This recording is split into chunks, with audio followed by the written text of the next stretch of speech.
Yes, sir. All right. Yes, sir, I can hear you. Perfect. We'll just start the class now. All right. Okay, but before we begin, let's quickly go over the objective of today's session, what we are going to cover, and then we will do some practice exercises. I'll provide you with some feedbacks and we will carry on the session. Okay?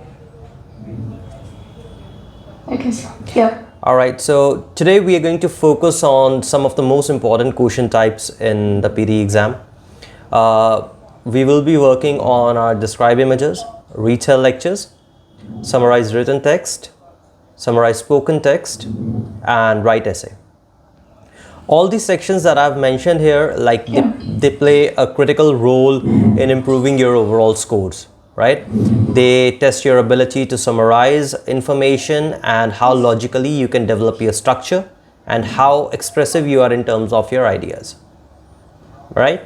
So throughout this session, we'll analyze your responses and I'll try to compare them with model answers and identify areas for improvement. By the end of this lecture, you'll understand how to tackle these questions efficiently and also learn to improve your vocabulary, as I'll be sharing you a resource with you to work on that. Let's get started. If you have any questions, you can ask me before starting, then we will begin with the class. No, everything is fine. I did a mock test today again. All right. It was overall 76. It was overall 76. I had problems. All right. And I had problems again and more in describe image and retell lectures. Right. So this is what I have planned the lecture for, and we'll be covering those. Got it? Yeah. Alrighty. Let's start with that.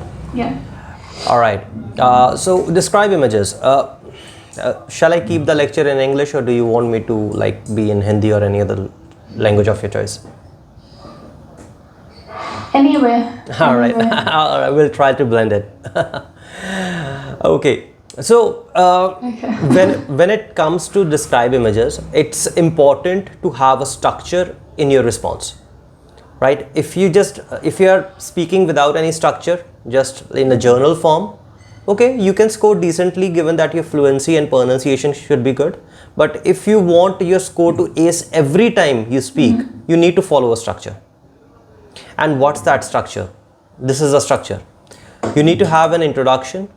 You need to have key features about the image. You need to have some additional details and then present a conclusion. This is how you should open up, and this is how you should wind up your response. So by the introduction, you need to describe the type of image, right? Either you are given with a bar chart, with a pie chart, with a line chart, or it's simply a plain picture of something. You need to introduce that. You need to have some key features of what's the highest point, what's the lowest point. Is there any dramatic value that you are seeing, or a dramatic rise is there? Then you can go on to talk about some subtle values or trends or patterns that you are observing from the image. And finally, you need to provide with an overall summary or interpretation, right? It can be in terms of trends, it can be in terms of data, right? Or it can be very straightforward from the image or a journal line as well. Okay? In front of you, there is a model answer that I have written for your reference.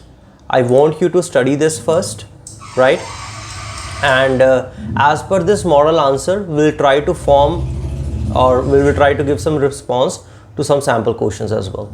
Take some time to study this model response first. Shall I jot it down somewhere? I'll be sharing this file with you by the end of this lecture, so you don't need to write it down, but I just want you to read it, study it, and understand how an introduction, key points, and additional details plus conclusion is built. Okay. All right? Yes. Got it? Alright, now I want you to log in into your APUni ID and we'll come across some questions and we'll try to practice with that. We'll take the specified time for preparation, and then eventually you will speak. I'll listen to that response and I'll try to give you a feedback on that. Okay. All right, open up the... Shall I sign in? Yes, you should sign in, and let me tell you the question that you need to open up. Okay.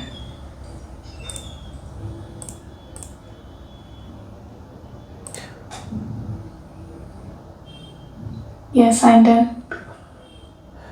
All right. From open up describe images and open question 1191, pet ownership.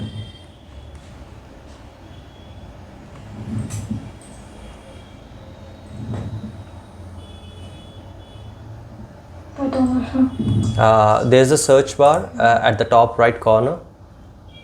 When you open up the describe image question, there's a sidebar that opens up with a list of questions, and in that top right corner of the sidebar there is a search bar. Just type in 1191.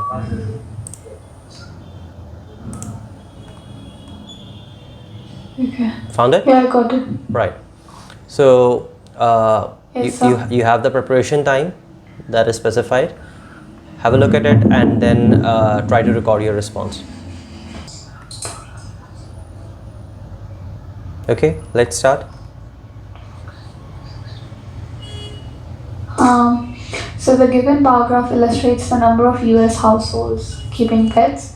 The total number of households are 84.9 million, whereas the highest number is occupied by dogs with the figure of 63.4 million, whereas cats hold 42.7 million in the US household. Moreover, the minimum is occupied by horses and saltfishes with the equal figures of 1.6 million. In conclusion, dogs and cats are the most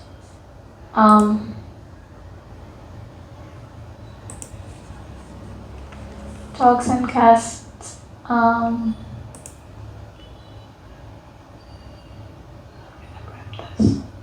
All right. have a maximum number of pets. All right. Okay. So as you can see, I have given you a feedback on the response that you just spoke. So you started well. The introduction was clear and crisp. No doubts there. But when it comes to the key features, why you were confused? Like in the preparation time, what are you thinking? Like tell me how you prepare with the response. So let's suppose you have now 30 seconds to prepare. So what are the things that you're noting it down in that 30 seconds? So initially I put total first and then maximum and minimum. All right. So like if I would be at your place, I will be keeping the total for my conclusion, right? Because that is basically a summary of the whole bar chart. Then I'll try to, for the key features, I'll try to talk about the dog being the most popular pet choice at 63.4 million. Then I will talk about the horses and the saltwater fish, which are not so popular among Americans. And the both have the value of 1.6 millions, right? And then I can go on to talk about other kind of pets which are kept in America, like cats, freshwater fish, birds, reptiles. I won't be talking about their details and the values that they have, right? And then at the end I will go on to talk about that overall the total number of pets in US are somewhat around 84.9 millions, right? So this would make my response much more logical and structured, right? So as I have given you the instructions with the preparation, I want you to repeat this response again. Take 20 seconds first to prepare and then talk in a structure that I just discussed with you. All right.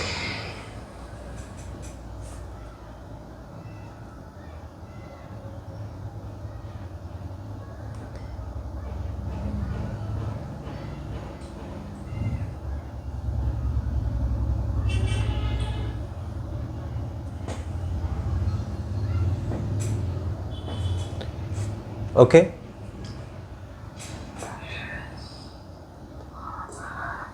So the bar graph illustrates the number of U.S. households keeping pets. The most favorable pet is the dog at 63.4 million, whereas other pets such as birds, reptiles, horses, saltwater fishes, and freshwater fish, they hold a lower preference choice in the American people. Cats hold a figure of 42.7 million. In conclusion, there are a total of 84.9 million number of households that keep pets. Right. Okay. Better, but again the key details now again can be worked on. Be specific, like have a structure in your mind that firstly you're going to talk about the highest value, then you're going to talk about the lowest value, then you're going to talk about some additional details like there are other pets as well that American keeps, like cats, freshwater fishes, birds, reptile and horses, something like that. Okay, let me give you a quick sample response while speaking. So what I can say is in front of me there is a bar chart which tells me about the number of US households keeping pets. From this bar chart what I can understand is that the dogs are favorite among Americans, and the value that is mentioned over here is 63.4 million, whereas the least favorite pet for Americans are horses and saltwater fishes at 1.6 million each. Other than these pets, cats, freshwater fishes, birds and reptiles are also popular among Americans. Overall, the total number of pets in America contribute at somewhat around 84.9 million. Okay? You need to avoid repetitions, right? So like when you have a better structure in your head, eventually your response is going to be much fluent, right?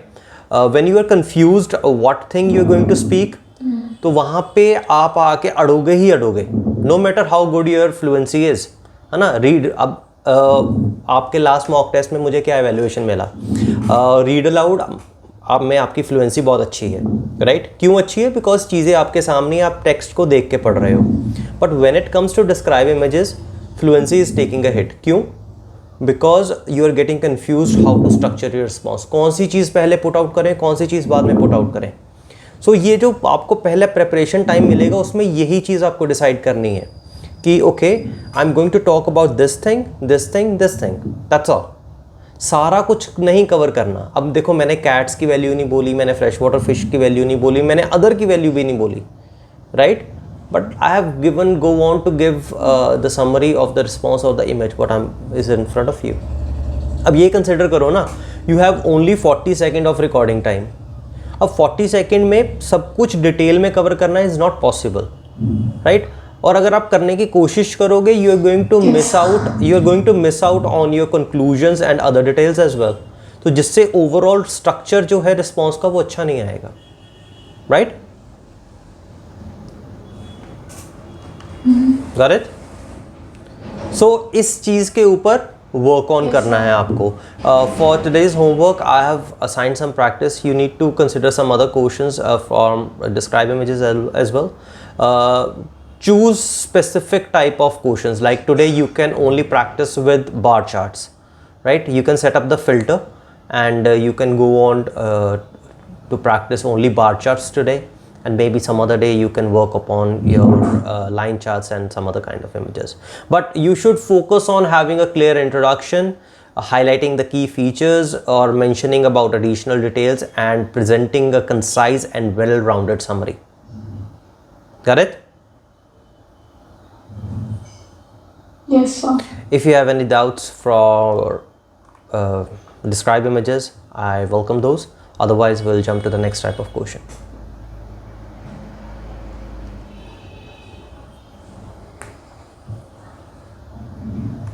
No, it's okay. It's more about framing the sentences. Yes, it's more about how you're representing it. Like here, it's just mentioned. Yes. Yeah, because it's here, if you see, it's just number of US households keeping pets. Right. So if like I don't know, I did IELTS, And in that people, teachers used to say that you can't assume things like It's their favorite or it's what they are. So I wasn't sure if okay. It's okay to do this it's here or not. it's Yeah. it's not of I would say it's more of your some extra details that you're adding. It's just what you are understanding from the image. If let's suppose if the highest number of or the highest amount of pet which is kept in houses are dogs, it automatically it is implied that it's their favorite. It's not something extra or irrelevant that you are adding. It's implied. If somebody is keeping very less number of houses are keeping horses, so it means that among general public of America they are not a favorite choice of theirs, right? So these are something implied impressions. We call these implied impressions. So if you can have it, that's really great, because it really lifts up your critical thinking skills and represents it to the examiner in front of you, right? So yeah, like for the IELTS, I would say for the IELTS it is such kind of case because such kind of question appears in the writing module for IELTS. And another thing is you have a word limit over there as well that you want to satisfy, and so maybe that's why the teachers say out for that. This cannot be a reason that you can't have some extra details, because these are not some extra details, these are implied impressions.